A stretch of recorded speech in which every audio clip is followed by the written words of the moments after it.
You know, smartwatches, they have a sensor on the back and flashing lights and stuff. What the sensor sees when those lights are flashing is incredible. The most common light you'll see on the back of a smartwatch is green, and that helps to measure your pulse. But you may also see a red light. In fact, if your watch has a red light on the back, it has another light that you can't see. It has an invisible light on top of that. And the red light and the invisible light together help to measure the level of oxygen in your blood. The more oxygenated your blood is, the more red it is. It shines a red light onto your body. The sensor detects how much of that red light is reflected back. And because the amount of blood in your wrist goes up and down, you get a signal from the sensor that looks like this. The higher the line is, the more oxygenated your blood is. But that line will also go up and down depending on how thick your veins are, how much ambient light there is, how close the sensor is, how thick your skin is. How do we fix that? Infrared. That's the invisible light I was telling you about at the start. The more oxygenated your blood is, the less infrared it becomes. So if you were to plot what the light sensor sees in infrared, it would be up here for deoxygenated blood and down here for oxygenated blood. If you were to look at both readings together,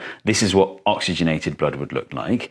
And then, as you slowly remove oxygen from the blood, one line would go down and the other would go up until they cross over. And so now you don't have to worry about ambient light, where exactly is the sensor pointing on the wrist, all that sort of stuff. Because look, as these external factors like ambient light vary, these two lines move up and down, but they move up and down together. The relative height of the two lines stays the same. So that's the thing you measure, and that's the thing that can tell you how much oxygen there is in your blood. How clever is that?